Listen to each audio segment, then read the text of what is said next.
न्याय चाहिए, मेरे साथ गलत हुआ है, मेरे साथ अत्याचार हुआ है। मोदी जी का घर 1 किलोमीटर दूर भी नहीं है, निकल के भी नहीं आते, और इस 5 किलो राशन के बोरे पे कहते हैं कि आपका भविष्य बनेगा।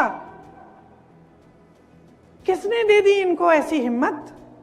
देखिए, हमने बहुत प्रधानमंत्री देखे हैं, परिवार में भी प्रधानमंत्री रहे 2, सत्ता को देखा है, समझते हैं कि सत्ता में क्या होता है, क्या होता है। सारे चमचे आसपास आ जाते हैं कि नहीं? सब वही कहते हैं जो आप सुनना चाहते हैं। और अगर नेता समझदार ना हो, अगर नेता में ज्यादा अहंकार हो, और अगर नेता आपको अपने आप को सर्वोपरि समझता है, तो वो नेता आस्ते आस्ते खुद भटक जाता है। तो आज के दिन जब हमारे देश के प्रधानमंत्री इतने अहंकारी हैं, आप मुझे बताइए, कोई उनको कुछ कह नहीं सकता। उनको कैसे मालूम होगा कि आपकी परिस्थितियां क्या हैं? आपके बीच तो आते नहीं हैं। आपको याद है, इंदिरा जी आती थी, राजीव जी आते थे, मैं खुद उनके पीछे पीछे जाती थी, बच्ची थी। गांव में डांट खाते थे, अपने ही संसदीय क्षेत्र में अमेठी की महिलाएं डांट देती थी कि अच्छा है भैया, हम प्यार तो करते हैं आपसे, लेकिन हमारी सड़क बना दो पहले। और वो नाराज नहीं होते थे, कभी नाराज नहीं होते थे, प्यार से बोलते थे कि बहन कर दूंगा, मैंने इसका ऑर्डर दे दिया है, कुछ समय तो दे दो मुझे, हो जाएगा। ये थी हमारी परंपरा, और ये हमारी पुरानी परंपरा है देश की। इंदिरा जी तो कितना आई। मैं छोटे से छोटे आदिवासी गांव में जाती हूँ, छोटे से छोटे घर में मुझे एक महिला मिलती है, बूढ़ी सी, बताती है कि मैंने आपके लिए, आपकी दादी जी के लिए मैंने खीर बनाई थी। और मुझे खुद ताज्जुब होता है कि दादी जी उस जमाने पे पहुंची कैसे?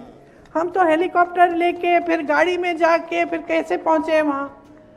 वो कैसे आती थी जब वो साधन ही नहीं थे उस समय इतने?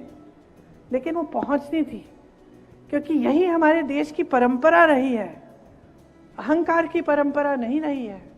हमारे देश की जो परंपरा है, महात्मा गांधी जी से लेकर सारे नेताओं की, वो यही रही है कि जनता सर्वोपरि है,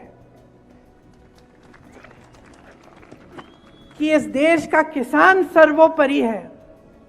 आज किसान को देखिए, आंदोलन करता है, दिल्ली आकर लाखों किसान बैठते हैं सर्दी में, उनकी बिजली काटी जाती है, पानी काटा जाता है, मोदी जी घर से नहीं निकलते, पूछते नहीं हैं। 600 किसान शहीद हो जाते हैं। कुछ किसानों को एक भाजपा का मंत्री कुचल देता है अपनी जीप के नीचे, मोदी जी फिर भी कुछ नहीं कहते हैं, सुनवाई ही नहीं होती। वो कानून तब बदले जाते हैं, तब वापस लिए जाते हैं जब चुनाव आने लगता है। बस चुनाव की परवाह है बहनों और भाइयों, सत्ता की परवाह है, आपकी परवाह नहीं है। आज किसान खेती के हर सामान पर जीएसटी दे रहा है। इतनी महंगाई हो गई है उसके लिए कि खेती से कमाई ही नहीं हो रही है। ऊपर से बड़े बड़े खरबपति मित्र जो हैं मोदी जी के, उनको सारी खेती की सारी वो दे रखी है, और बड़े बड़े उद्योग सारे दे रखे हैं देश के, और देश के बंदरगाह दे रखे हैं, देश के एयरपोर्ट दे रखे हैं, सब कुछ, सारी देश की संपत्ति उनको दे रखी है। देश का किसान कर्ज लेता है, 10,000 रुपए, 50,000 रुपए, 1 लाख रुपए के लिए आत्महत्या करता है। मैं गई हूं ऐसे किसानों के घरों में, यूपी में ललितपुर में किसान के घर गई थी, बेटी रो रही थी, आंसू रुक ही नहीं रहे थे। पिता ने 1 लाख रुपए के लिए आत्महत्या कर ली। खड़े हुए थे लाइन में खाद लेने के लिए कि खाद मिल जाएगी, कुछ कमाई हो जाएगी। 3 दिन खड़े रहे वितरण केंद्र के बाहर। सरकारी वितरण केंद्र भी नहीं था, प्राइवेट था, क्योंकि सरकारी वाला बंद हो चुका था। खड़े रहे, घर नहीं आई। बेटी कहती रही पानी पी लो, कुछ खा लो। नहीं, अगर मैं लाइन छोड़ूंगा मुझे खाद नहीं मिलेगी। घर आते हैं, कुछ नहीं मिला, घर आते हैं आत्महत्या कर लेते हैं। दूसरे एक किसान लाइन में ही मर जाते हैं। 10,000 रुपए के लिए, 50,000 रुपए के लिए, 1 लाख रुपए के लिए।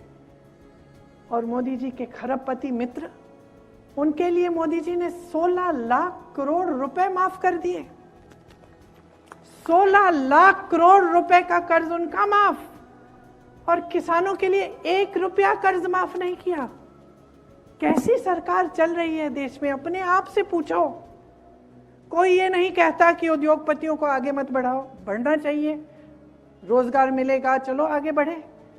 लेकिन कभी पहले इस पूरे देश के इतिहास में ऐसा हुआ है कि 5-6 उद्योगपतियों को सारी देश की संपत्ति पकड़ा दी है?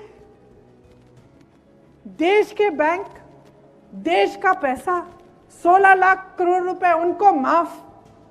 15,000 करोड़ का गन्ने का बकाया होता था यूपी के किसानों का कोविड से पहले ही, 15,000 करोड़, इनको आपने 16 लाख करोड़ माफ कर दिए।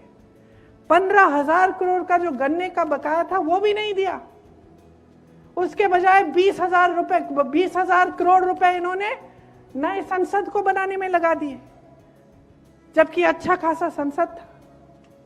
तो सोचिए सरकार सोच क्या रही है, इसकी नीयत क्या है, किसके लिए चल रही है? इस देश के गरीब के लिए चल रही है? इस देश के मिडिल क्लास के लिए चल रही है? इस देश के अधिकारी के लिए चल रही है जो पेंशन मांग के थक गया? कांग्रेस की जहां जहां प्रदेश की सरकार है वहां आज ओपीएस लागू है, भाजपा की सरकारों में लागू ही नहीं है।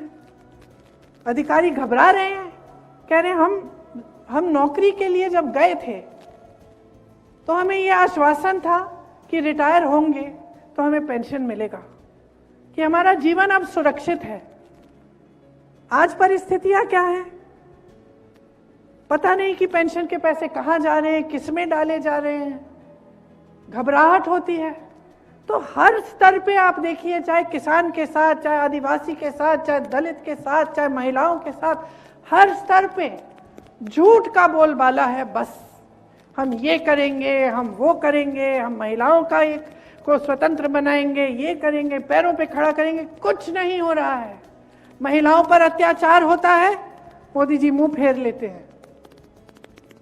बार बार हमने यही देखा, हाथरस में हुआ, पलक भी नहीं झपकाए। उन्नाव में हुआ, जिसने अत्याचार किया उसको बचाया। उसके बाद ओलंपिक वाली जो हमारी मेडलिस्ट हैं, जब ओलंपिक का मेडल जीत के आई तब मोदी जी ने घर बुलाया, चाय पिलाई, फोटो खिंचवाई। जब वही लड़की सड़क पे बैठ के कहती है मुझे न्याय चाहिए, मेरे साथ गलत हुआ है, मेरे साथ अत्याचार हुआ है, मोदी जी का घर 1 किलोमीटर दूर भी नहीं है, निकल के भी नहीं आते, उसको तब बुलाते नहीं है चाय पे। फिर पूरे देश के सामने बड़े बड़े मंचों पर सारी भाजपा की महिला नेत्रियां मोदी जी पे माला लगाकर कह रही हैं कि मोदी जी ने आरक्षण दे दिया है महिलाओं के लिए। सच्चाई क्या है? जो महिलाओं के लिए आरक्षण दिया है संसद में, वो 5-6 सालों तक मिलेगा ही नहीं, वो नाम के वास्ते दिया है। स्कीम्स जो दी हैं आपके विकास के लिए, नाम के वास्ते हैं। अगर नाम के वास्ते नहीं होती तो आपको दिखती ना जमीन पे, तो आपके जीवन में तरक्की आती। वहां 16 लाख करोड़ रुपए देश के दे दिए, संपत्ति दे दी, बंदरगाह दे दिए, हवाई अड्डे दे दिए। यहां क्या दिया? 5 किलो राशन का बोरा। और इस 5 किलो राशन के बोरे पे कहते हैं कि आपका भविष्य बनेगा। किसने दे दी इनको ऐसी हिम्मत? राशन अच्छा है, सबको मिलना चाहिए, लेकिन क्या आप अपने नौजवान बच्चों का भविष्य इस राशन के बोरे पे बना सकते हैं?